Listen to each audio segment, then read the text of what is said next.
and be like, I can't hear me anyway.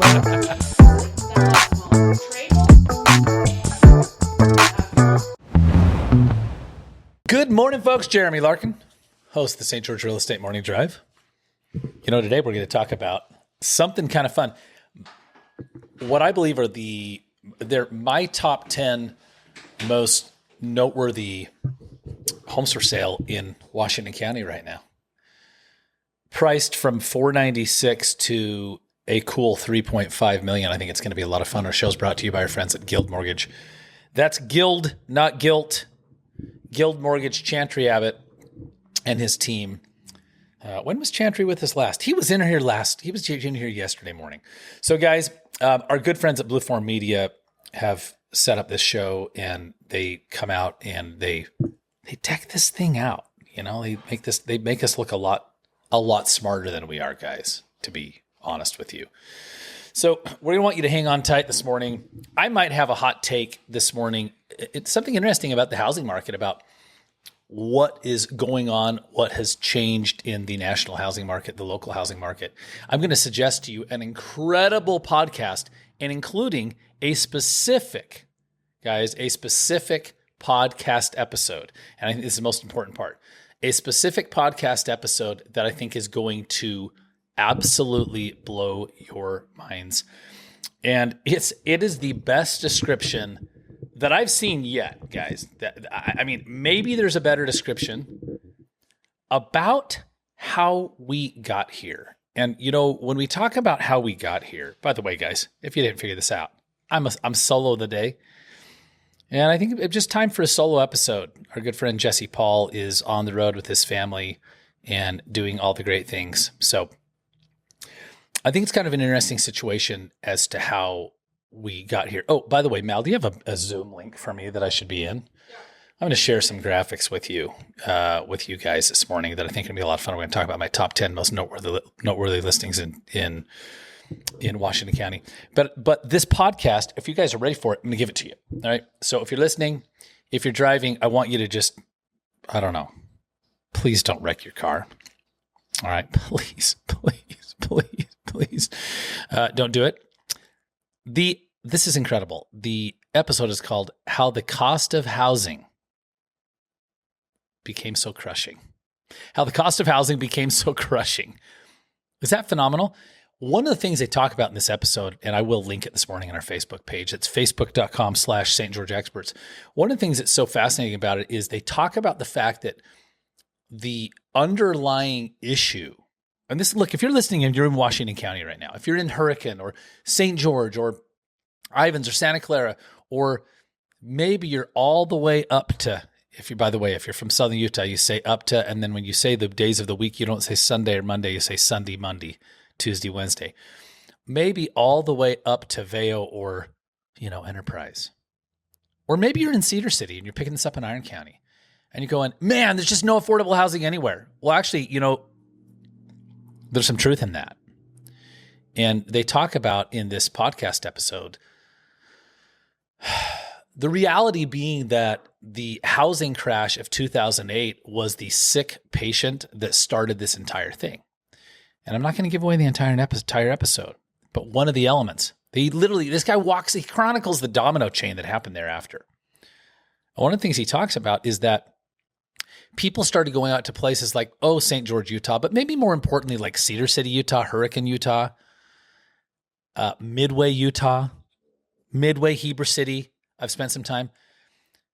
Camas, Oakley, places that, guys, should not for any reason be unaffordable.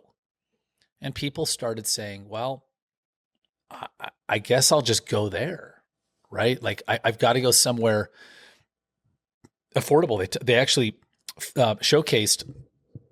featured, I don't know what the word is, Kalamazoo, Michigan. Kalamazoo, like that's, people use that city as it's referential. You're just like, Kalamazoo. It's an actual place. And they talked about these folks. Tell me if this feels accurate to you if you live in Washington County. Husband and wife, I think like early 60s, both still working, needing to work, earning $65,000 a year household income. lived in the same dumpy rental for 10 years, and then things went crazy, and their monthly rent, now this is Kalamazoo, and this is 5 years ago when this started. Their monthly rent went from $639 to $1,600. Let me say that again. The pause is intentional.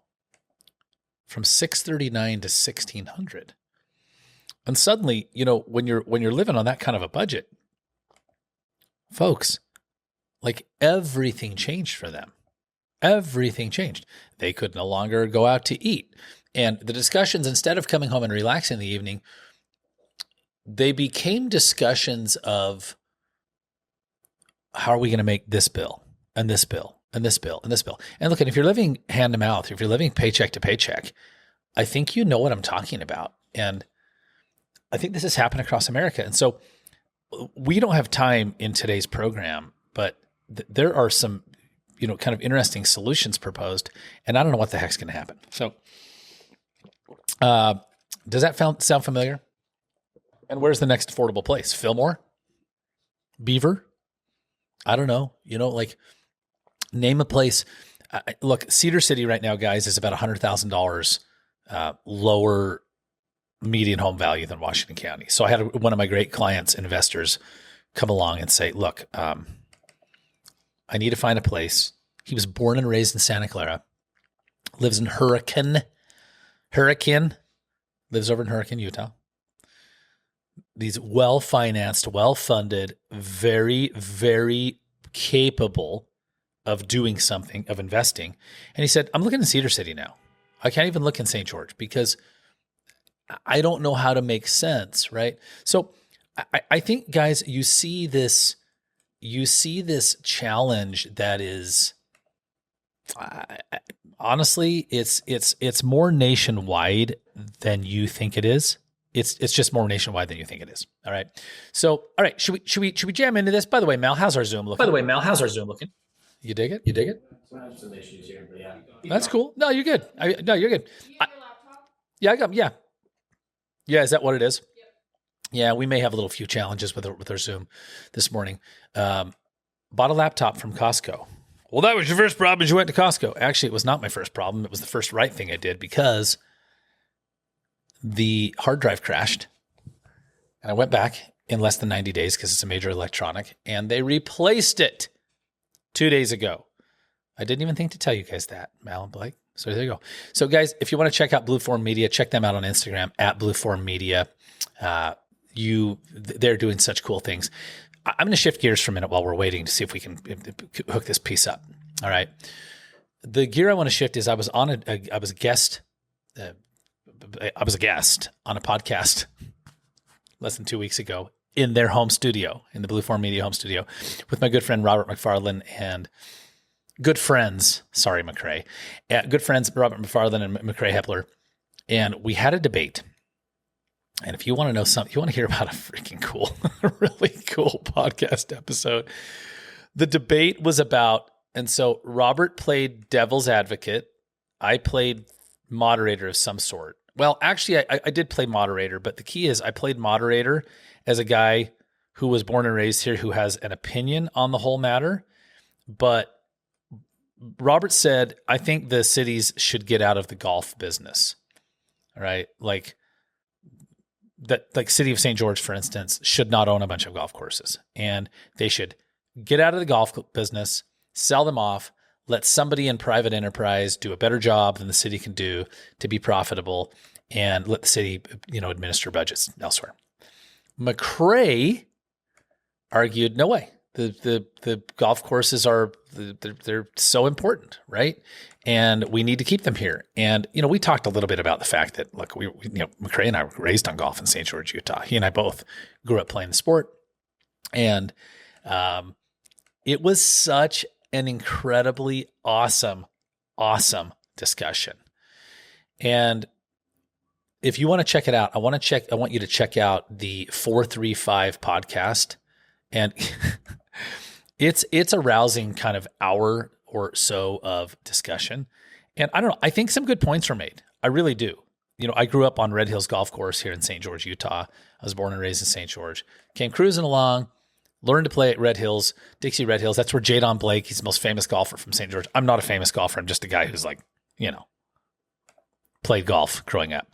Jadon Blake was PGA Tour player. He has an exemption to play in the Black Desert Championship, which is a week from today. And he grew up and played there. But, look, so here's what I advocated for, all right? I said, why don't they take St. George Golf Club, also typically known as the Ditch? It's so funny. So the Ditch, because it would always flood. It's flooded a million times over the years, and they always have to go in and drag all the silt out. And they've worked on it and made it a little better. But St. George Golf Club would be considered, and Southgate probably considered, they're okay. These are okay golf courses. What I proposed and how this entire discussion came to be. Good morning, Brian. Good morning, Melissa. Some of our listeners this morning. Facebook.com/St. George Experts. What I proposed is that they take St. George Golf Club and, drumroll please, they convert it from an 18-hole golf course to 3 6-hole golf courses. Or they convert it to 2 6-hole golf courses and take a chunk of that land that is actually, and this was one of my crazy ideas, that is like, if you had 2 6-hole sides, so it's a 12-hole round, you take that remaining land and you turn that into a really solid driving range, which they don't have down there. They have no driving range whatsoever at St. George Golf Club. I want to know what you think. Chime in, guys. What if they did a concept golf course at St. George Golf Club, city-owned, and said, hey, we want to make this even more affordable, more approachable. Golf takes too long. Everybody knows it takes too long. It's 5 hours by the time you go out and play a round of golf. It's 6 if you have a long commute. I think you could play golf I think an entire round is going to be 3 hours. It's probably 90 minutes a side. I don't know. I think there's something to it. So I want to know out there, guys, in the next couple of weeks, what do you think about a 12-hole golf course, 2 6-hole sides? And, it was funny when I was speaking with my father about it. He is, my father's a lot older, and he's been playing golf forever. He's a diehard. And when I threw the idea at him, it was like... I don't even know. You could see that, as a diehard golfer, he almost couldn't process the concept, right? Wait, what are you going to do? So the city of St. George has 4 golf. We have 4 golf courses. We are Sunbrook, which is 3 9-hole sides. The original Dixie Red Hills, which is 9 holes total. Southgate and 18 holes, and St. George Golf Club 18 holes. So I don't know. I think there could be some interesting fun there. If you just picked us up, I'm Jeremy Larkin, running a solo episode, host of the St. George Real Estate Morning Drive, broadcasting from our headquarters, downtown St. George, Utah's Dixie, at the corner of Tabernacle and University Avenue. A couple things I want to remind you of, folks. 1 week from today is the Black Desert Championship. Stay tuned and watch, because we're probably going to be giving away 4 to 6 tickets, Thursday tickets for that that event in the next, I don't know, we'll figure it out, but in the next week, we're going to be doing so in a clever fashion. These tickets run about $85 a piece. These are what they call a grounds pass. It's kind of your general admission. You can walk all over the place and watch the players.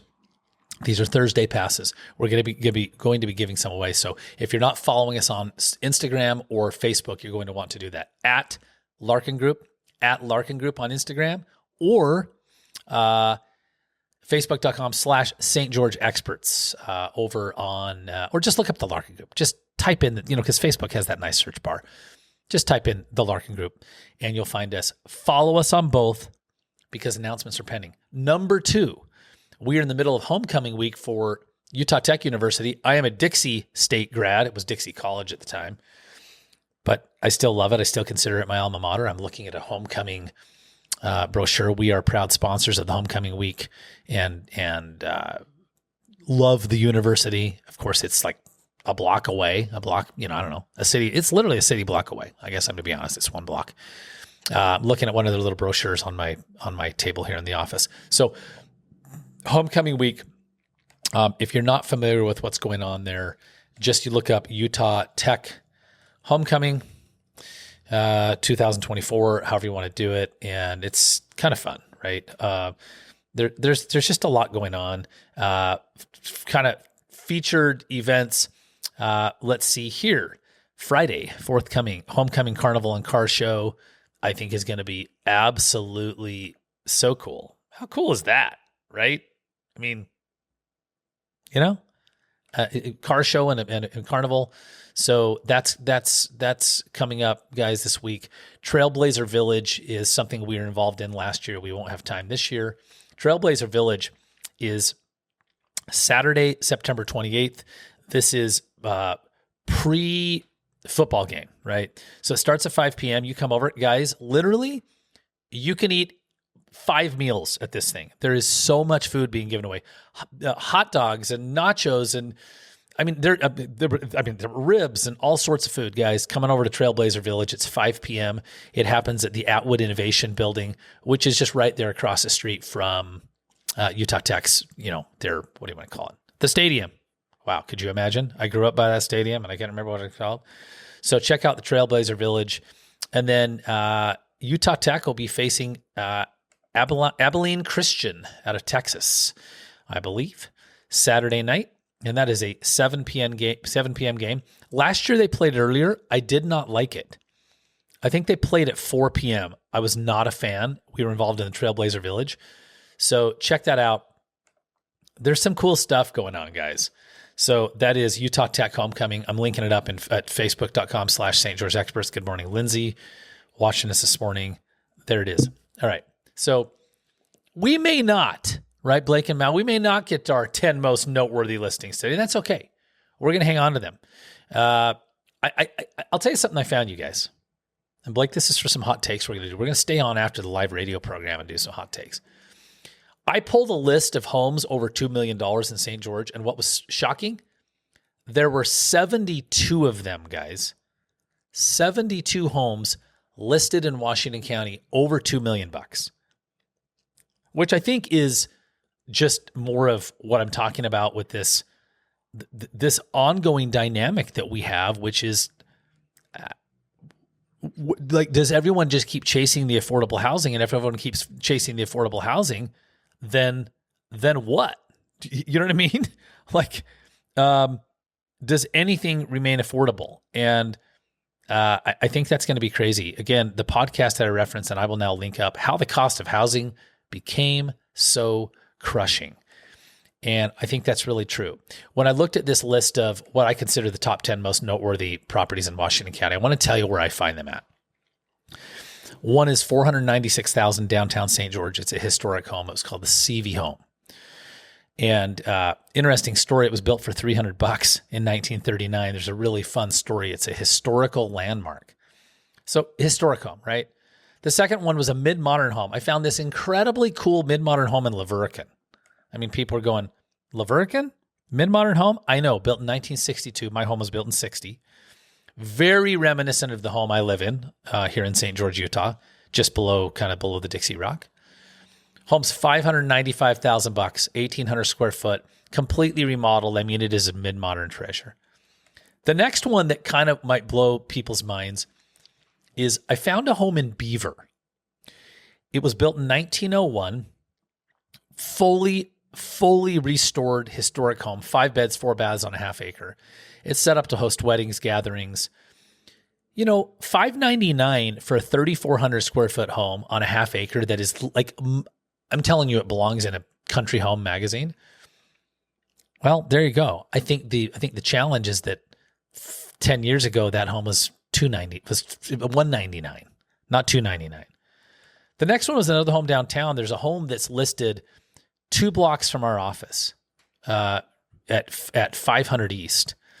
It's a 4,300 square foot home that is 7 bedrooms, 6 bathrooms, and it would be a phenomenal student college housing. It's 1 block from Utah Tech University, 4,300 feet. I'm going to repeat it: 7 beds, 6 baths. Holy smoke, right? There is so much opportunity. The first one I mentioned, by the way, the historic home downtown at 496, is a fully approved vacation rental. The next one was a place in Pine Valley. And I think it's kind of fun if you're local to hear where these places are at. Pine Valley's gotten really expensive. It's an $899,000 cabin. But it's kind of a cabin home, 4 beds, 4 baths, 2,855 square feet on a third of an acre. Like it felt to me like, I don't know, very much a country cabin-y home, but still had the qualities of a home. And I think that that's going to appeal to a lot of people. A lot of the people buying in Pine Valley are coming out of Nevada. Nevada, California Nevada is a lot of Pine Valley. Brian Head is Nevada, California. The next one, $900,000 out in Dixie Springs. I found this home. I was like, man, this feels so coastal. It looks like a coastal home. I don't know. It's hard to even describe as a 3,000 square foot home. One of the coolest homes I've ever seen in St. George for $899,000. By the way, guys, if you want this link, I can share it with you. You just need to DM me at Larkin Group on Instagram or DM us through the Larkin Group on Facebook, and I will send you the list. The next one, boggle your mind, is a $2.6 million. Guys, I said $2.6 million. I'm just going to pause before I say this. Building lot. That's at Southern Shores. This is the place where they built the private boat, cable, and surf lake called Southern Shores in Hurricane by Sand Hollow. It's not connected to Sand Hollow State Park, nothing. The place is insane. Guys, the lot includes the foundation and steel structure in your own boat, dock, and garage. $2.6 million. Last two as we wrap up the show. I'd love to know who built this home. It was described as a modern Scandinavian. It is. It's a modern Scandinavian style home.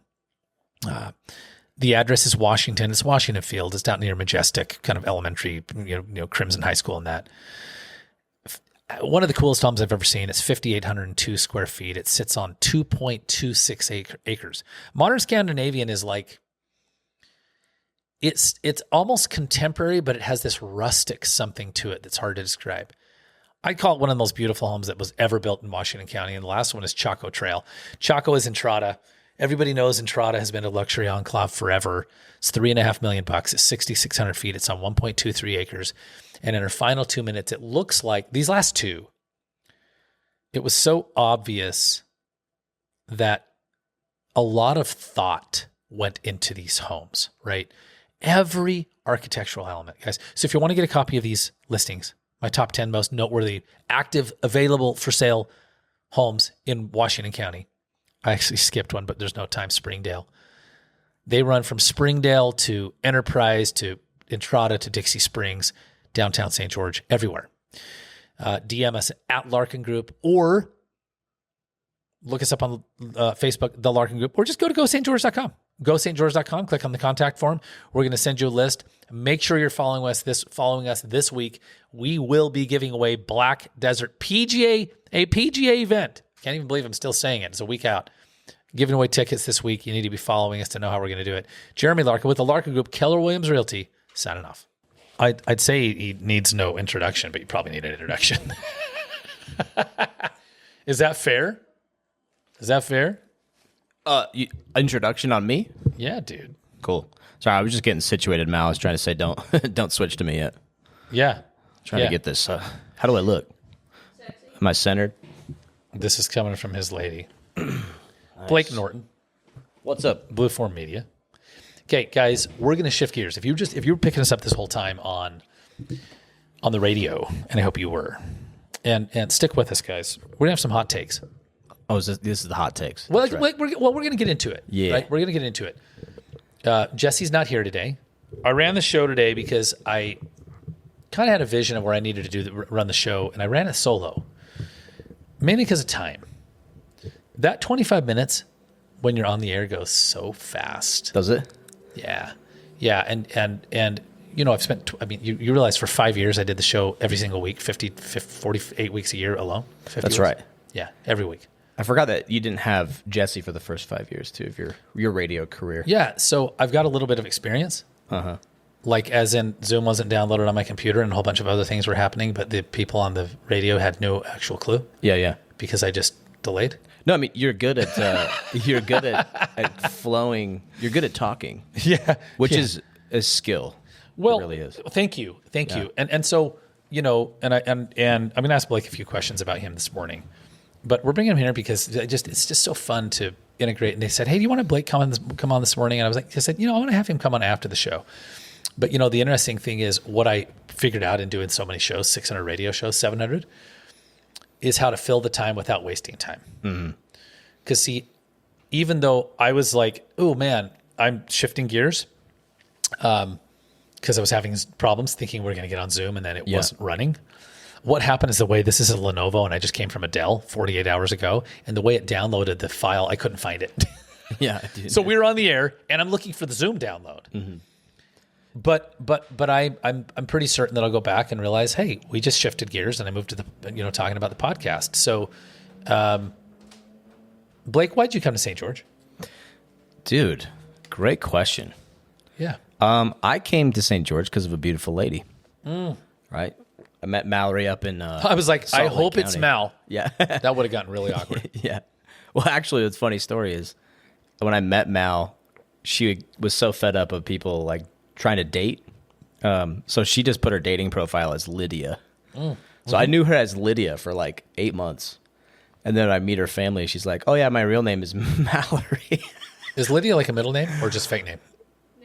It's just a nickname she got because I guess that she likes a band called Lydia. And so all of her friends called her Lydia growing up. But so I guess it was for another woman. I came to St. George for Lydia. That is insane. And it was. Was that weird? Yeah. Not kind of, but I get it. I know why girls keep it safe. She told me her name was Mallory earlier, but I thought her middle name was Lydia. I thought she just went by Lydia. Yeah. But yeah, come to find out it's not even a real name, it's a nickname. It was funny. But yeah, it wasn't That would throw me off. Yeah. It did for a little bit, but not terribly. I get it though, because like there's some creeps out there trying to date women. So yeah, you mean like people with what you mean? What would be even more shocking? Oh, by the way, I have a second family. Right? Yeah. I mean that's how the dating app game goes, and especially as you get older, right? And I know you've dabbled in some divorce. I've dabbled in 2 of them. Wow. And so I love that he used back, the term dabbled. I dabbled. I mean, dabble's an interesting way. By the way, you're right. So, well, this is kind of funny. Dabbled in divorce. I did. And I dabbled in the dating pool and dated plenty for a period. And enough to learn everything I needed to learn. No, I was at a high school mountain bike race in, where were we last week? Beaver. Speaking of Beaver, by the way, this home of Beaver I was talking about on the show earlier. So I was like, I want this house right now and I want to move into it. We were up there for the high school mountain bike race and I ran into a friend of mine who, one of the things that happens when you dated a fair amount, and we're going to keep coming back to you, Blake. We're going to keep coming back. Oh, dude. I'll come. And I'm just here. I'm the backboard today. Back. What is it? I'm thinking of Celine Dion. What's interesting is I can run into people who I'll run into people that I went out with or that I almost went out with. It was funny. I ran into a gal who's actually like I would consider just a nice friend. We never actually went out, but it was like I think we were both thinking that we were each someone that the other could go out with.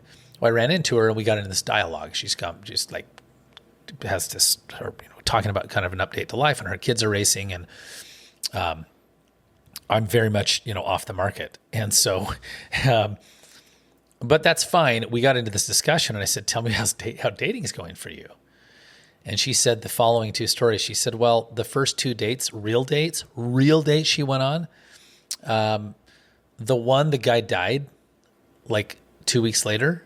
What? Yeah, he fell somewhere. Oh my gosh. I don't know. It could be in the news. I want to be cautious about what I say because family, I don't know. Yeah, we'll keep it anonymous. But meaning I don't want to be like negative about some poor family, but the guy died. Wow. And I'm like, what? She's like, yeah, he fell somewhere. I mean, they didn't get anywhere, but she's like, that was date 1.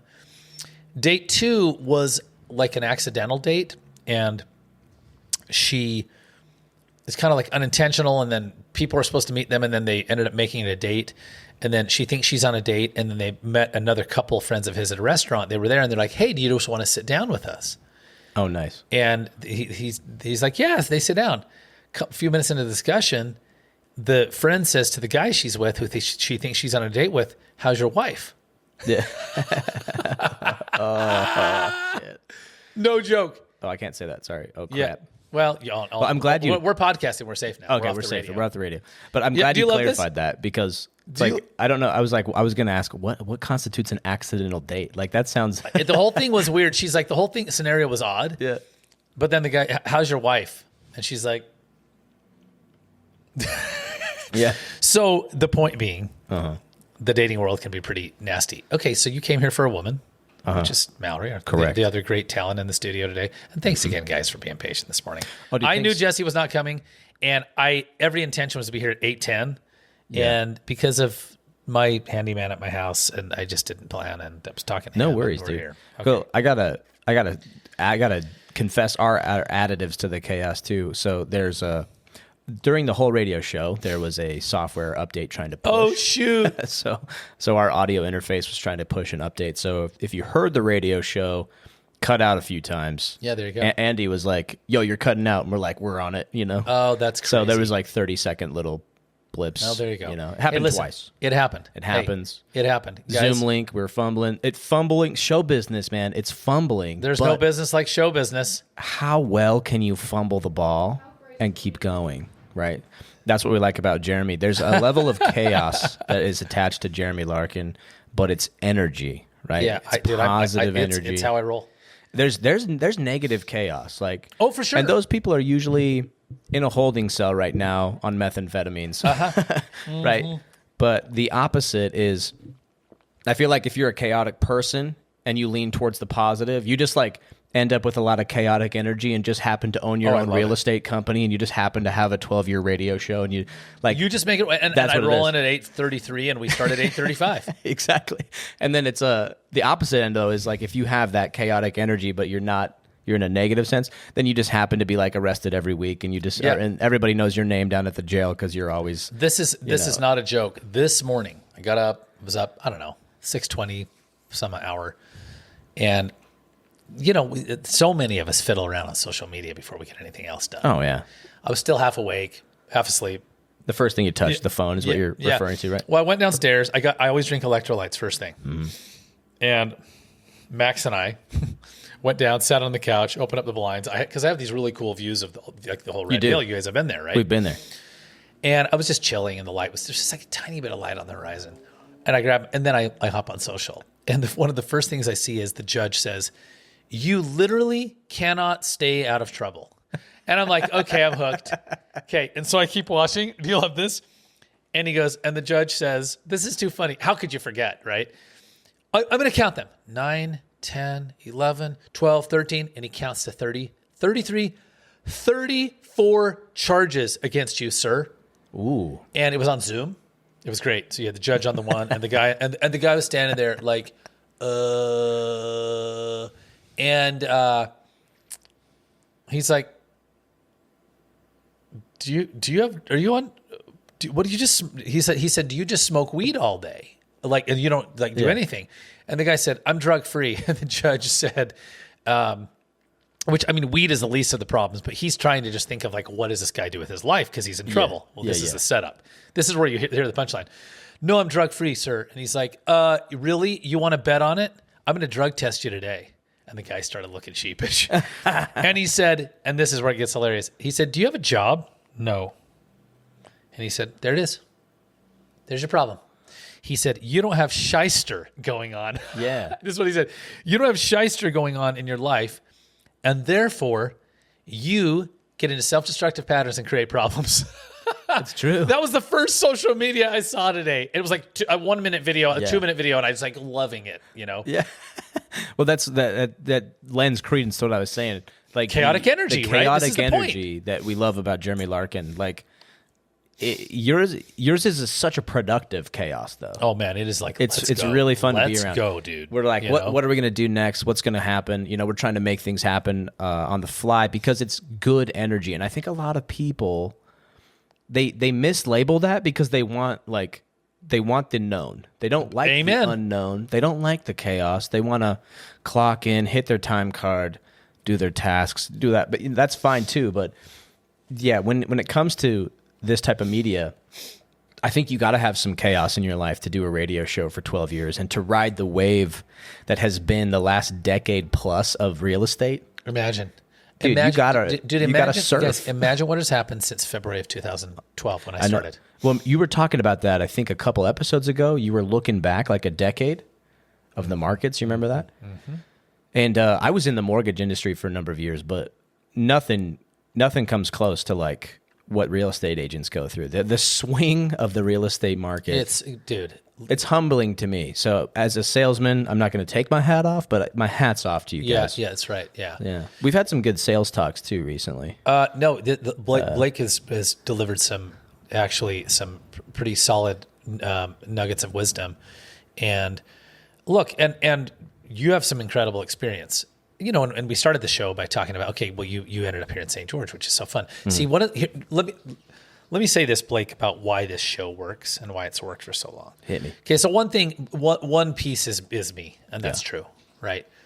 Like, I understand what my gift is. Yeah. You know, I mean, so my gift is the spoken and written word. So I write a lot, and I'm actually writing more and more right now. But I'm not like writing books, but this would be like educational stuff. Mm-hmm. I call it edutainment.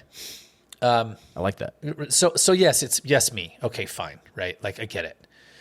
But the other piece is because real estate is actually life, and life is real estate. And I'm going to give you an example. I bring you in, you're randomly like, hey, should we have Blake hop in since Jesse isn't here? The first question I ask is, how did you get to St. George? And the next question I'm going to ask, just for fun, like just where, and you came from where? Lehigh. Okay, so Lehigh. Northern Utah. Yeah, we talk a lot about Lehigh because I spent a lot of time there. Right? Yeah, right. So do you see how real estate is everything? And this is why the show survived. Mm-hmm. Remember when we had Tom on, the guy from Dixie Cable Tech? Yeah. This guy, Tom, by the way, is one of our great show sponsors and partners. And Tom, Dixie Cable Tech, side note, his episode, one of his reels about making it was like the most tech common invisible. Thing. Making tech invisible has gone like tens of thousands of views now or something. Yes. I don't know if it's up to tens, but it's a lot. It's a good one. You know, Tom comes in to talk about home automation, like cool real estate shiz. And we get into a conversation about why he came here and where he moved from. This is why the show has literally, it stands the test of time. Because what's so funny is people often ask me, they're like, I have real estate people ask me. Yeah. Like realtors, people running teams like mine who you think would know this.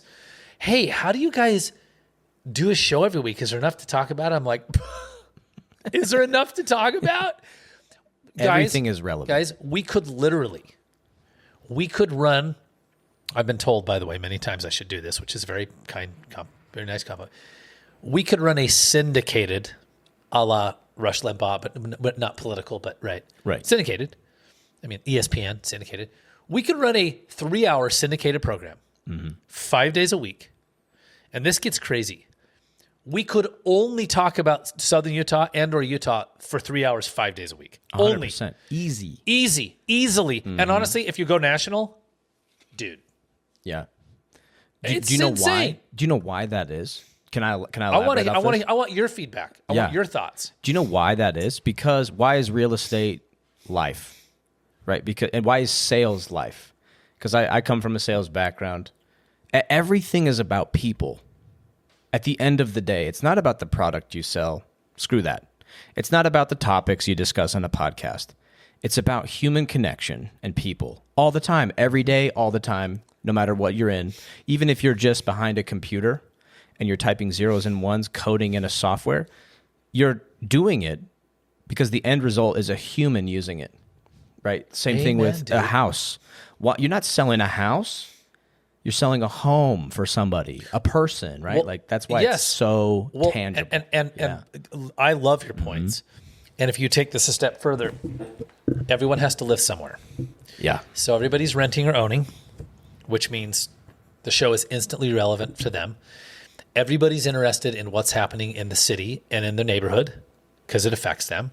Mm-hmm. You know, for instance, I've heard some, and look, if you go and you get somebody who's really strong, like Jim Cramer on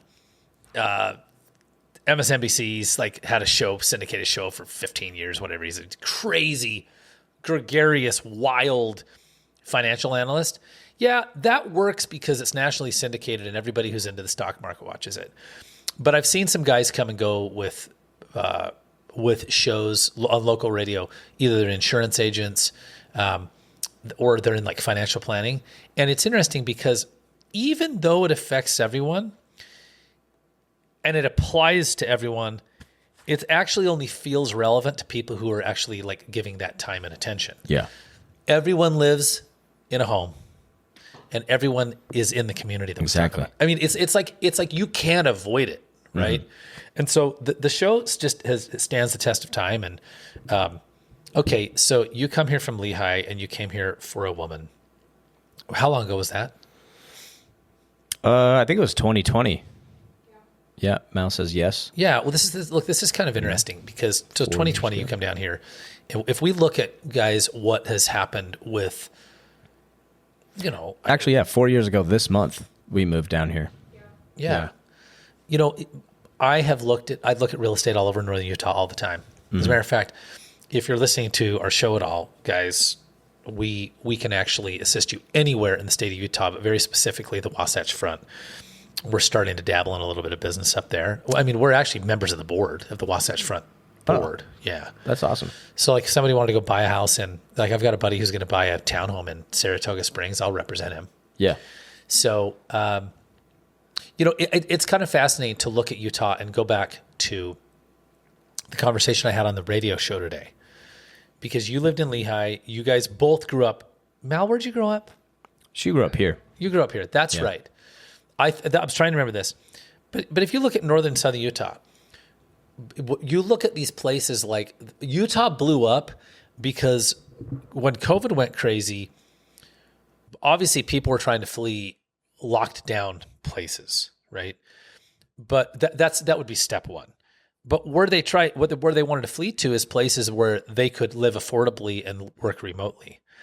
And so Idaho and Utah went crazy. Yeah. And like I said on the show earlier, Kalamazoo, Michigan went crazy. Mm-hmm. And there is this never-ending search for the next affordable place. But here's the scary part. If we look at this, I'm just going to do this. I already know these numbers, but what I'm going to say, so St. George median home price, right? So what I'm going to do is I'm going to tell you what Zillow says. I'd tell you 510. Zillow says 507. So there you go. Very nice. So St. George, Utah, median home price. All right. So let's run Lehigh, Utah. You ready? Median home price, 567. Did you ever at the time go, man, Lehigh's luxury? No. No way, dude. No. 567. Should we run, maybe up by like Traverse Mountain. That's a little bit more luxury. And listen, is that part of it? For sure. Yeah. Salt Lake City, Utah, median home price. Well, especially 548. I grew up in Pleasant Grove right next to Lehigh. Lehigh was nothing growing up, but it blew up, right? Over the last 10 years, it's exploded. But in high school, it was like Lehigh was a really small town. Correct. Kind of redneck a little bit, a lot of farming. Yeah. You had the Lehigh roller mills and all that stuff over there. Yeah. And, Footloose was filmed all over that area. That's right. So if you look at Salt Lake City, median home price, 548, Lehigh, 567, St. George, 507. People are like, St. George is so expensive. Well, St. George is more expensive than we want it to be. And what we know is if the median home price is, let's say it's just, instead it's 507, it's 5. I think it's Cedar City, Utah. So let's run this. Cedar City, 401. Remember I said it was $100,000 difference? Yep. You're right on the money. Yeah. Where do you think people are going to move? Like just for fun. Where do people go? What do they do? You're a business. You guys are business owners. Mm-hmm. Business owners, we have the best. We have the best and the worst. We have the best is we have unlimited. We have no ceiling on our income. That's true. Yeah, it's the flexibility is what you're saying. The flexibility to earn exactly what you want, whether you're consciously aware of that or not, as a business owner or as a commission-based person, right? I don't think people have a lot of conscious thought about that. And it's a subconscious thing where they think there's a cap, they think there's a limit because they have a limiting belief. But as a business owner, like you can go as high as you want. Yeah. Yeah. Or a commission. You can go as high as you want. Are you just, what are you willing to do? Right. No, well, I mean, like there's a guy I follow. Well, I don't follow him on Instagram, but he keeps showing up in my feed, and I think he's a complete doofus. Mm-hmm. His name's Chris Crone. Have you heard of him? Oh, Chris Crone, yeah. Such a yeah, dude, yeah. Okay. Dude, douche canoe. He's paddling pretty hard. Dude, let me tell you something funny. So he's the guy who's like, I wake up at 4 a.m. Well, wait till I tell you the latest. That showed up. So Chris Crone was a Utah guy. Oh yeah, ends up in Arizona, right? Mm-hmm. My Jen's close friend Andrea, her closest running friend, was Chris Crone's was his social media gal for the last several years. Oh yeah, Jen told us. Okay, yeah, and she bailed. She bailed. I won't get into too many names, but she bailed. And I was like, how did you even survive this guy? Well, but here's something interesting. Last night, Chris Crone hits my feed. He's working out in the gym. And this was actually nice because it was a little more, it was a little less staged. Because it was just like, you could see it was an iPhone video and they were all just talking and he was working out. And they were like, when do you go to sleep? And he's like, oh, midnight. And the guy said, you still get up at 4 o'clock? He said, oh yeah, Monday through Friday. Now, I think he's a douche. I think he is comes off as such a prick. I think he is exactly what represents why people hate all these gurus on social media. Oh yeah. But I'm actually going to make a point. If you want, he said, I think that you've heard him talk this way. I think the sleep is just very mental. Dude, I did 6 hours last night. It was not enough, right, for me. Okay. So, but here's my thought. But there's a point that's actually made there about entrepreneurship. If you want to go to sleep at midnight and get up at 4 so you can so you can burn the candle on both ends and build your business, you can. Mm-hmm. Right? You can. I mean, that is completely legal. It is ethical. It's available. Yeah. So, but what I'm doing is I'm relating this to housing for a minute. So, because if median home price St. George is 510, median home price Lehigh, Utah is what did we say, 567? Salt Lake's 548. So we have the here's the flip side. When the housing market comes crashing down, or one day people get sick of podcasting because they think there's way too much content. Well, there's already too much content, but whatever. Mm-hmm. Right? I mean, right? Theoretically, say the economy shifts, our businesses could get just nuked. Oh, absolutely. Yeah, we're one. You're one law. Economic event. I call it an economic event. Economic event is probably a better term. You're one Congress could pass a law, the Senate could pass, whatever could happen. Well, on political level, boom. And then all of a sudden, that's what happened, right? The NAR, industry changing, same thing. But yeah, podcasting too, there could be some new technology or some other thing that comes out and it's like podcasting is irrelevant. Or it's changed completely and then we're back at square one. That's what you're saying, right? Absolutely. Yeah. So exactly. Now let's tabulate this thing all the way. Let's bring this to a beautiful head. Mm-hmm. So you have this situation where you have people in the state of Utah trying to figure out how to earn enough money and afford a home. When did you buy your home in Santa Clara? When? Yeah. We bought it in 2020, and we got a screaming deal, but it was during COVID, and it was right before that the price shift up. So, yeah, we bought it for $300K. Mm-hmm. And today, do you have any idea what it's worth? Zillow. It's funny you say that because I actually tested the value of my home on your website. On my website, yeah. A couple weeks ago when you were live. Yeah, by the way, guys, that's gostgeorge.com. Yes. Just click on the home value link. And how long did it take you to get a home valuation? Dude, 30 seconds. Fantastic website, by the way. I'm somewhat of a tech nerd. I love good websites. And Jeremy, the Larkin Group's website's great. And it's a great, nice, easy tool. It just, they emailed it to me. So I was like, okay, I'll give my email for this information. Sure. And then, I got a text message within 10 seconds. Yeah, email, got the home value. And so, we were in the fives. Well, so I was going to tell you, how big's your home? 1,600 square feet. Yeah. Three bedrooms, 4 bedrooms, sorry, 2 bath. Oh, it is 4. It is 4. Yeah. Well, one's like an office. Yeah. So could classify as a yeah, bedroom. that's true. That's true. I actually think about the configuration where your all your equipment is. Yeah. So this is really, and there's a point, and the point is you purchase a home in 2020, you pay $300K. Let's just call it 5 for simple sakes. Yeah, 300. Maybe it's 510, maybe it's 520, maybe it's 550. It doesn't matter.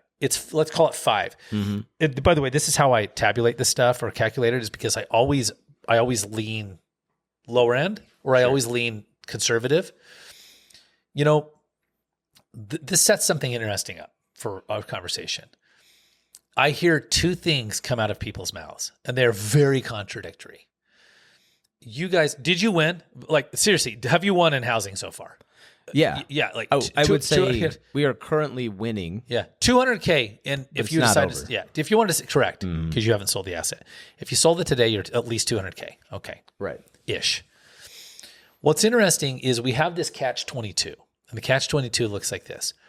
Every homeowner wants their home value to go up. Mm-hmm. At the same time, they want housing to be more affordable. I know. Yeah. That is interesting conundrum.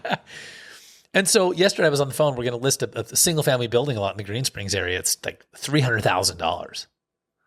And they listed it for $320 and it didn't sell. And I just honestly, I don't think 300 is going to work either, but they have to find out the hard way, right? Mm-hmm. F around and find out. It was so interesting that these people live in northern Utah and they're thinking about selling their home in northern Utah, selling the building lot. They were going to build on the lot, moving to St. George, and then building here a home or buying a home and living like near their parents. These people are, I'm just guessing, mid-50s.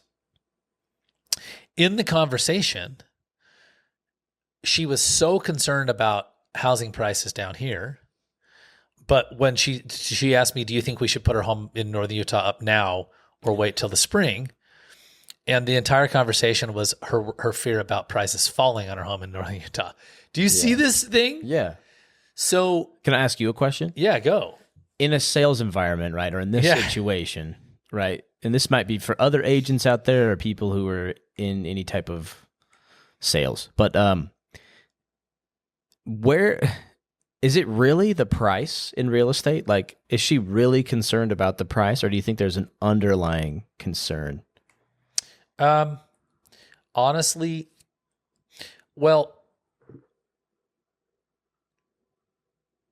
yeah, honestly, actually, this could shock you. I actually do think it's the price. Mm-hmm.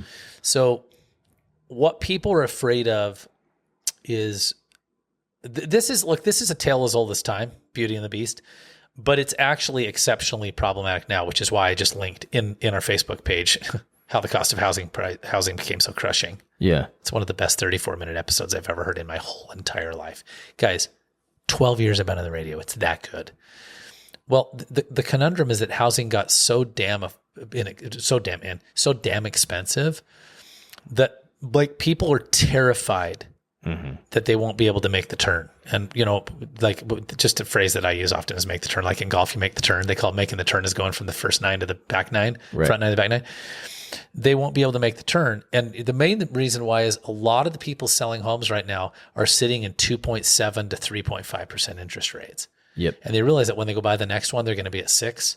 I see. And they're freaked out. Yeah, so they're sometimes getting, this happened to Mal's parents actually, not to throw them under the bus, but they, love you guys. It happens, but it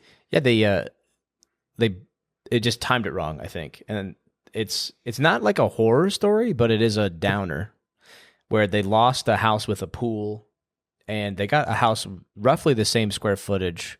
Mm-hmm. Smaller actually, but it fit their needs for some other things. It fit their needs for some other things. For Mal's father's running his machining shop and stuff in his garage, but so it was a good and it was also bad. But I think they lost more than they gained because they had that house for so long. They lost the equity, they lost the interest rate, and now they're in a smaller home with less amenities, and they're paying more. Do you see what I'm saying? Yeah. So that they needed it for certain reasons for his business, but yeah, they did not make the turn in that, what you're saying. Yeah, they don't make the turn. Mm-hmm. Like they got less house. I actually see, and I love, see how thought provoking it is to think about this. It is. This is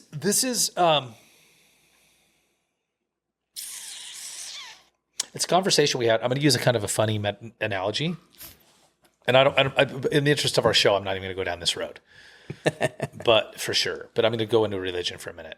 You and I have talked about this, Blake, where, and I have strong opinions, where you have people, predominant faith is the Church of Jesus Christ of Latter-day Saints in Utah, affectionately known as Mormons. It's this conversation of where people get out of the church, and a lot of people get out of the church, and they become really angry and bitter, and it's almost all they can talk about. And what they don't, there's a point I'm going to make about having the perspective to see all the parts.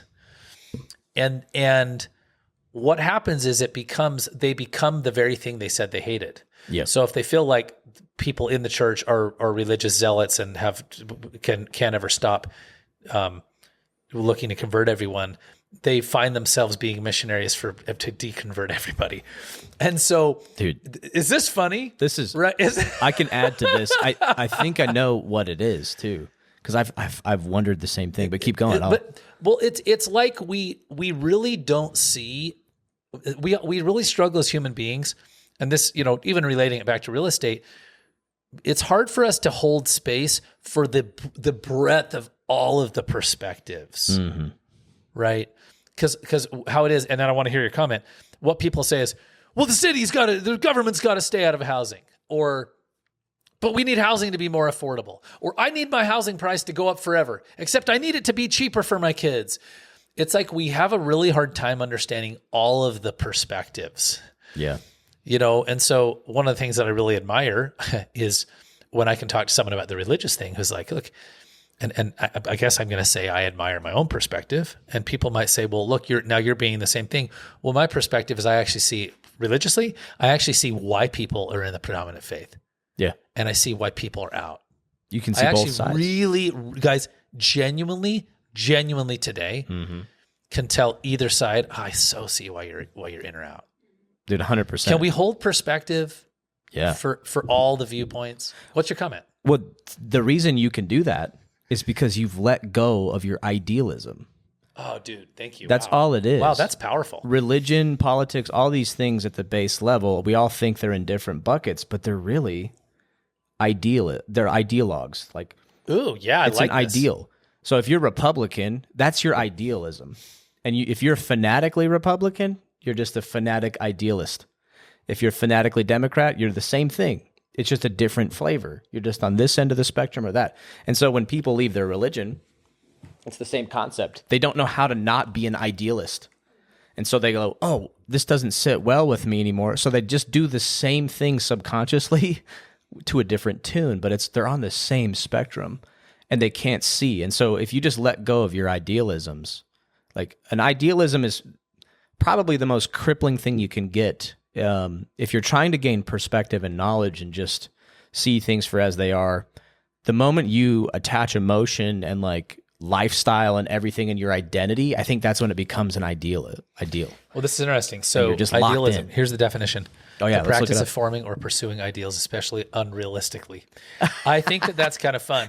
Isn't that it politically? Like attach that to anyone's political stance? Religiously. Religion? Yeah. Like conspiracy theorist guys that are like sold that the government's after you, which I think they are, but not directly. Sure. It's a lot more tamed down than what people think. But I still catch myself creating an idealism around the moon landing. I'm like, I don't think we landed, Yeah. But I'm like, whatever it is, just let it go. Yeah. Have your opinions. Isn't that? Yeah. And if we could stay, this is kind of fascinating because that's a great topic, dude. Yeah, this is kind of fun, isn't it? Mm-hmm. So, it's kind of interesting. We have an election coming up, and it's what's fascinating is I was about to say it's the most important presidential election in the history of all time. Do you know that that's what they said before every election in final time? Yeah, that's so I caught myself. It's a good catch, right? Yeah, like great catch. Well, like people in 1980 literally thought when Carter and Reagan went to blows to get for the presidency, they thought the world would end. Oh, exactly. Yeah. So listen. And the reason I'm making a point here is because we are a real estate program, but really what we are is it's about real estate and lifestyle. Is the election affects home buying and selling activity, and it affects habits, and because it affects like people are afraid. And the interesting part is 50% of our it's not 50 exactly, because if we're honest, there's probably a couple of percentage points of people in the middle, right? Yeah. But for the most part, 50% of our country thinks the world will end if the other guy gets elected or gal, and vice versa. Like that's, you have to realize that's true today. That's a literally half, right? Literally half of the world is convinced that on November 3rd the world's ending. Yeah. Yeah. If they're individual, if they're human that they've idolized doesn't get to office, right? Then it's And gonna guys, be listen, horrible. remove Trump and Harris. It could be two different people. This is how it is now. Exactly. This is how polarized. And I wish that Rob's such a good student of politics. He would have a better perspective on this. Yes. Right? Yeah. Plug in Robert 435 podcast. I'd love to know how less polarized politics was statistically, say 50 years ago, 30 years ago, right? Did we really have more? It is like 50-50, dude. It is. You know? So you're saying there's a big split. There's a gap. Guys, it's so polar. It's so tribal now, right? Like you have to be, and this is where the idealism comes in. Like if you're not on the idealism train with the group that you're in, people like don't trust you. Correct. Well, here's what happened. Let me tell you on this religious perspective. Yeah. In my Instagramming, in the last couple of days, I in my Instagram. Yeah, I know. It's a verb now. I came across someone who was former LDS, and they were quite opposed because we talked about this. Mm-hmm. It was so angry. Yeah. Listen, it was so angry that like she couldn't even get 10 words out, and I'm like, oh man. Yeah. And she was talking about the MTC. You know, I served a mission. You served a mission. Mm-hmm. I actually loved my mission personally, and so just my experience, right? Yeah. But my experience is just my experience. I don't know how you felt about your time away. It was because I did. By the way, it was military. hard. It was hard, yeah. I did the military first, and then went on a mission. Interesting. I didn't know you did it first. Yeah. So I had like resentment towards the inexperience of other elders. My gosh, yes. Like I had a companion. He didn't know how to tie his tie. Couldn't keep the kitchen clean. Yeah, couldn't wake up on time. All that stuff.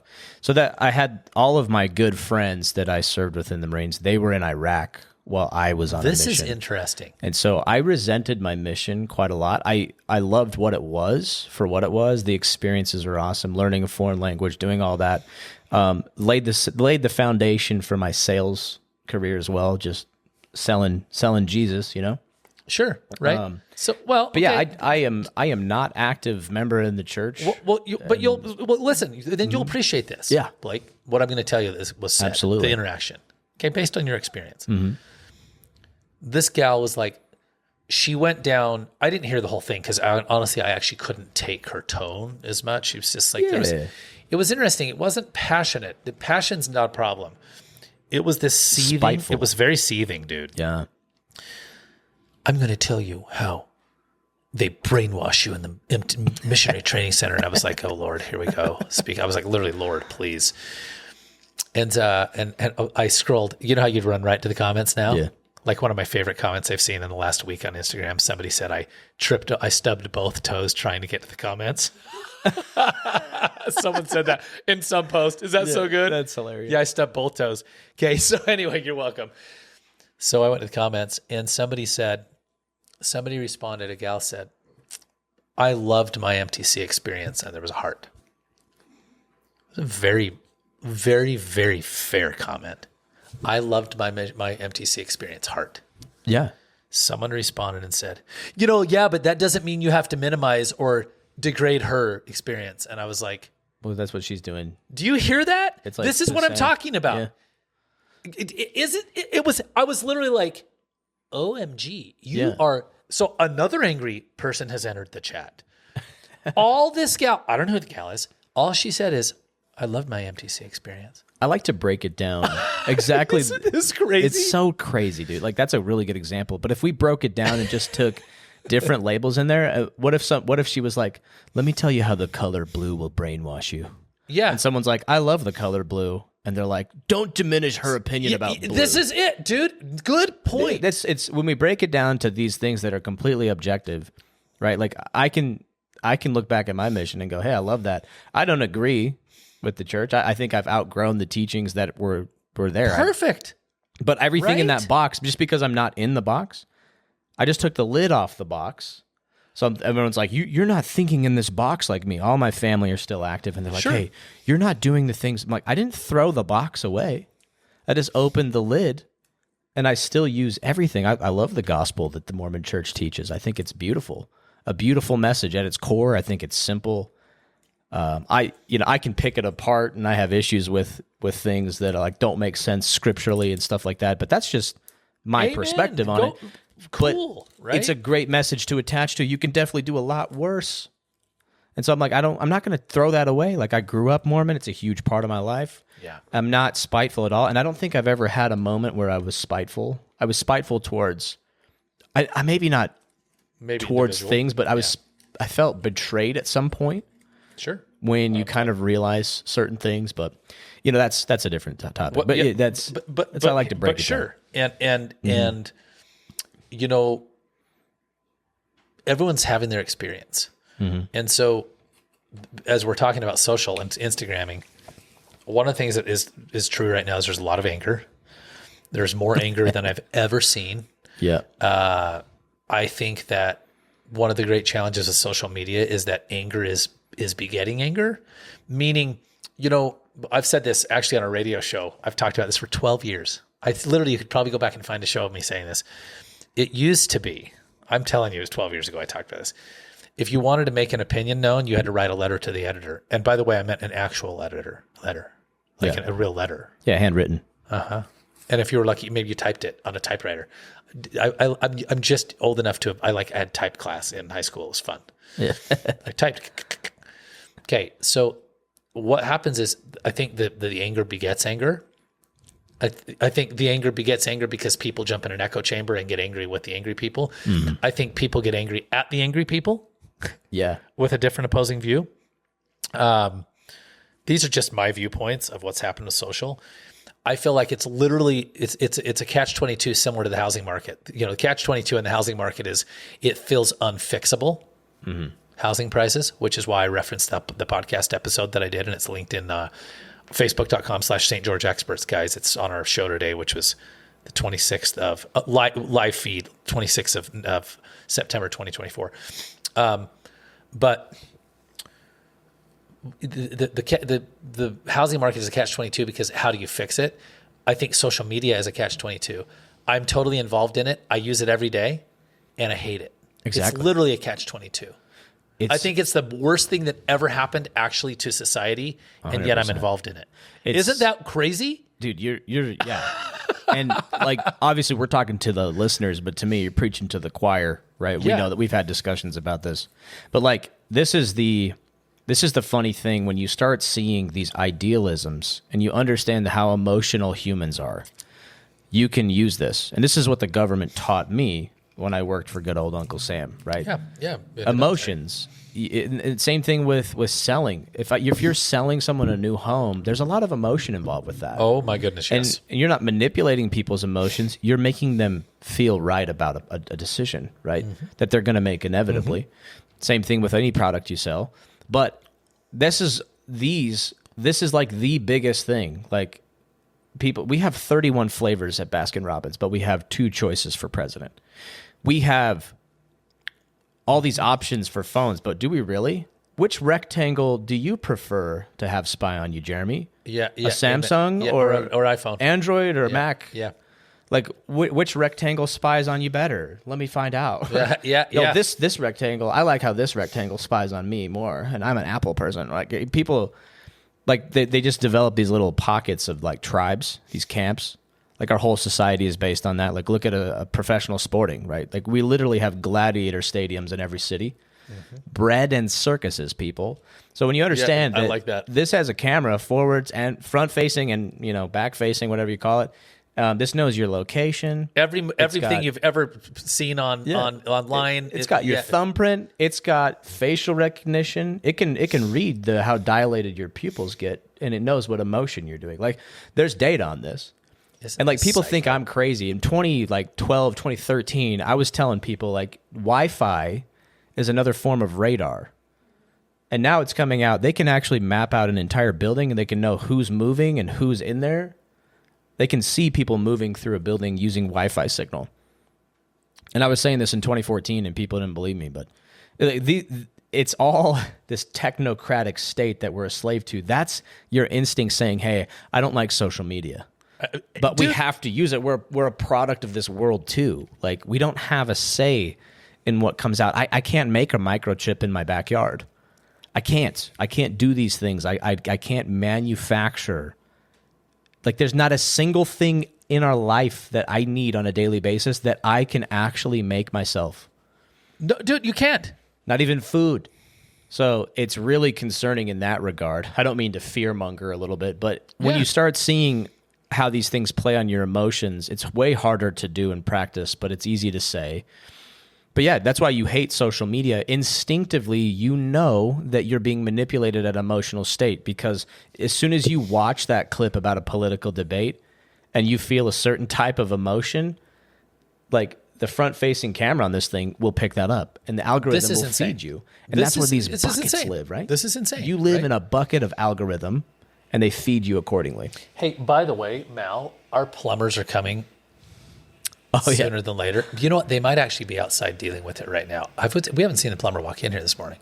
No, I haven't seen one. They might walk in here, just FYI. That's cool. This is so funny. By the way, guys. Yeah, and we're going to wrap this up. I actually loved which device do you want to be spied on with, but truly, unless you literally disconnect completely from the matrix, like so many movies, and move to a cabin in the mountains. Mm-hmm.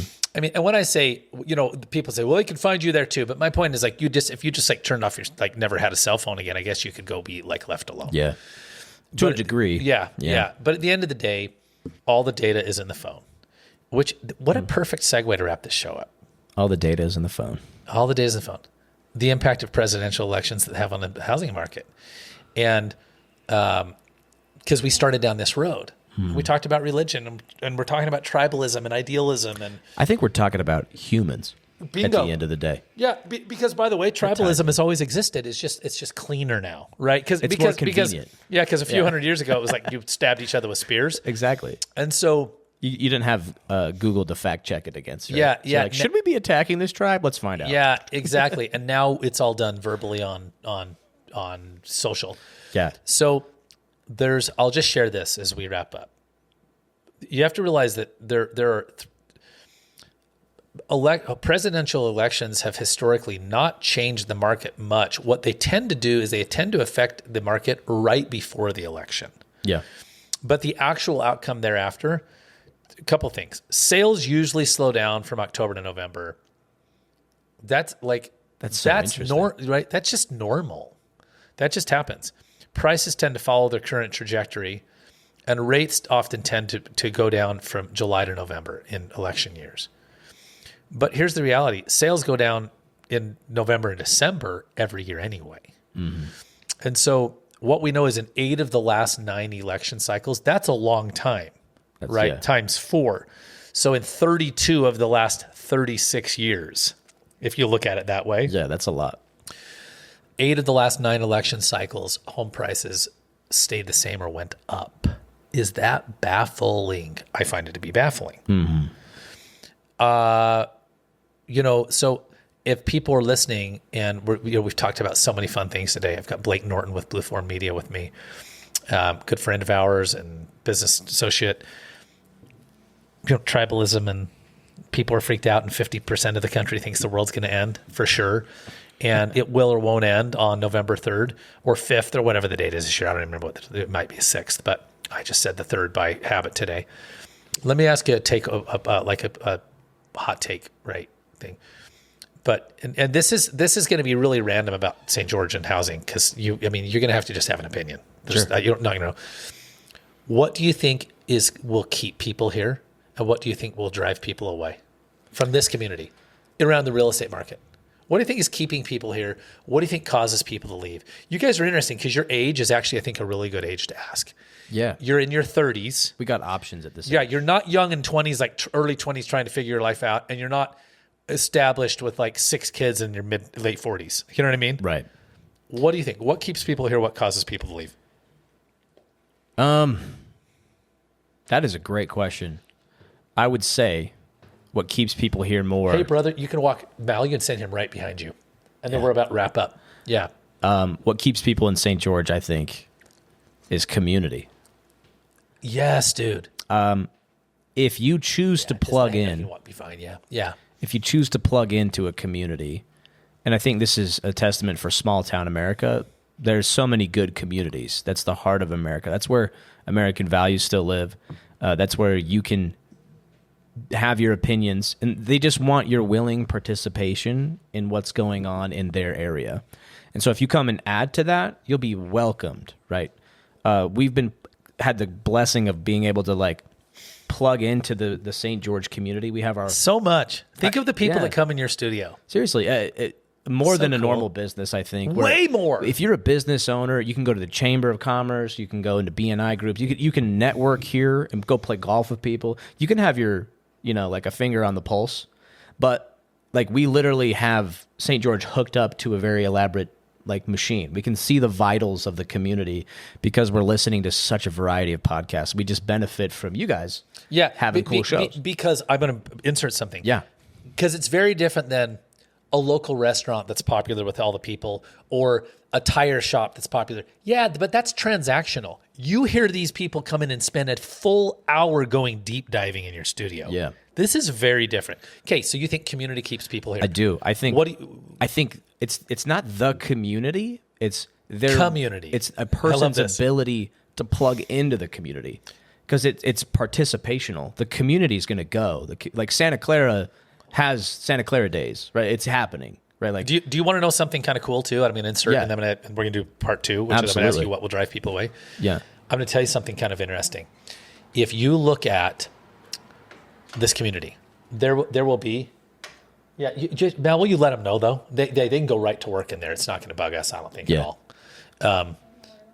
Just maybe grab them. Thank you for handling that. Mal's now turned into talking to our plumbers because guys, our bathrooms are having issues. Because they're walking away thinking they can't come in. Yeah. There was this perception forever like, oh, it's just an LDS stronghold and it's still the good old boys club. Do you want to know the crazy part? I'm going to tell you about maybe in certain parts of the community, but like if you went to St. George right now City, St. George City Council, St. George City, like the staff, I know so many of those people. It is not a church stronghold. No. It is completely freaking diverse. I know people who are in really important positions of power over there who are very liberal. And I know some who are very conservative. And by the way, I'm talking inside the St. George City Council. Oh, totally. And here's my point. This community, look, it may not be diverse in skin color, right? Because by the way, before people beat up on St. George for not, this is actually, I'm going to give a hot take. Here's a hot take. Oh, St. George isn't diverse enough. Okay, well, neither is Atlanta because it's mostly black. Do you get my point? Oh, yeah. It's like there are strongholds of racial groups everywhere. Yeah. Like even though, does that make sense? Absolutely. That's like saying that a place that's highly Asian is a problem. It's just is. Or people point at like Northern Europe, right? They point at like all these European countries for like successful socialism. Yeah. And I'm like, oh, you mean the countries that are like 99% white people? Yeah. Yeah. Like, it's just, and it's not about skin color. It's about culture, right? It's just what happened. Yeah. Like a Vietnamese family is going to have a different culture than a suburban American family, right? And so you get a lot of people in a mixing pot, like a New York or like a Las Vegas. Yeah. Like there's just a clash of culture and differences. Yeah. And here's the thing, and you can't, and maybe where I'm going, you can't blame Chinatown for being highly Chinese for being a problem. Like you can't blame St. George for being highly white. It's so unproductive. Are you going to blame the people who are like you're going to blame me because I was born white here? Like I was just born. Okay. I don't know what to tell you. We simplify it down. It's like this cake is too chocolate. Yeah, does this make sense to you, dude? Like these cake, like desserts are too sweet. Like I can't believe this dessert is meant to be this way. Well, and here's the funny part. Like, what do you want us to do? Like, bus in people of other races? Like, does that make sense? Life is just happening in communities. Yes. So and you're plugged in or you're not. So here's my point. And yes, and what my point is I realize it may not be racially diverse, and guess what? You could argue that the opposite in other cities. Mm-hmm. But I feel like St. George has actually become highly diverse, highly artsy-fartsy. I'm talking about way more liberal views, artsy, pro-LGBTQ. There's a lot of that here. Okay, what is going to drive people away, though? Ooh, what's going to drive people I have away? a strong opinion as a real estate guy. So go ahead. I think if we're slow to embrace the changes, I don't think we need to change culture. I think everyone's entitled to keep their culture and their opinions, their values. I don't think that is what I'm talking about. I'm talking about infrastructure changes, because we've heard a lot of podcasts about, houses, jobs and houses need to be built faster here. Dude, and listen, we're missing... in the podcast, Blake, quick point, literally one of the only solutions to housing nationally, and this is going to baffle people. Yeah. They're not going to want to hear this. Guys, I got very bad news for you if you don't like growth. We have to build about 3 million more homes in the United States. Isn't that crazy? Keep going. Keep talking. That's what's it. So people are going to move on quicker, or they're going to move out where the infrastructure is better suited, better handled, right? And I think second, like priority and their idealisms and what they think and all that. And people want to feel comfortable where they live, so they're gonna go, because we're tribal. They're gonna go to like-minded people and places. But I think, and I want to throw in my 2 points. Do it. Housing affordability is going to drive people away. Yeah. It's a resort town. It's the number one thing that's going to drive people away from Washington County, in my opinion. Followed by, for instance, I have a son. I'm not going to even say which son, because I like being a little more anonymous. But I have I have 4 kids. They're very variety, right? Yeah. One of my kids is like, man, I can't stand it. I'm kind of sick of. I feel like it's like he's ready to be somewhere to try something else. Yeah, that's totally cool. I got my father, who's 83 years old. How much do you think my 83-year-old dad loves St. George? Dude, he literally, first of all, he's very wise, and he'll say there's a lot of nice places to live. But he's like, but St. George is the nicest. He loves it here. So there's an appeal to a certain age group. Yeah. I think you will see some young people leave is where I'm going. I agree. And part of that too, right? not to throw Utah Tech under the bus, but we've tried to do some internships with them there. I think we have a very unique opportunity when we run a podcasting and social media studio and a company around this. This is what the kids want to do. I stream video games on twitch.tv. I run video game communities. Yeah. We love tech and building computers and making social media content. This is what we do. And when we offer paid internships to the courses being taught at Utah Tech, and this is nothing against the institution or the professors there, but the kids don't give a shit. I'm like, dude, you could get a paid internship in the major that you're getting, and they're like, meh. They won't show up on time. They won't do anything. I don't get it. I think, a lot of young people complain that ageism is a thing. Mm-hmm. I'm going to throw ageism out. I think it is literally a cultural shift in age. You're just old enough that we came from a thing where, because I'm 49 and you're 36. Yep. You're old enough. When we were younger, when I was, by the way, when I went to Utah Tech, when I was Dixie College, if someone was like, I'd do a paid internship, I would have raced to get it. Just that. But do you want to know how I know? Because I had a paid internship at SkyWest Airlines. And you were like, in marketing communications. Nobody knows this. They think I've always been in real estate. I was this close, and I was offered not the job, but they said, we're interviewing. We have to interview internally, but you're a top pick to become a communications director. I was 24 years old. Yeah. This is a true story. And I would have my life. You want to talk about a fork in the road, Robert Frost? I almost went into corporate America and airlines and would have spent my whole life with free airline flights, and that would have looked different than being in real estate. Here's my point. I raced to a paid internship. I was like, you're going to pay me? And at the time it was $9 an hour. I don't know what it was. Yeah. To learn about SkyWest Airlines communications department. This is freaking sweet. Yeah. It was 6 months of it. I loved it. For experience. I freaking loved it. Yeah. No, maybe I was 22. Okay. We're wrapping up. Guys, reach Blake Norton over at Blueform Media, at Blueform Media on Instagram. Easiest way to find you. Yep. We're at Larkin Group on Instagram, or go stgeorge.com. Peace out. Peace out.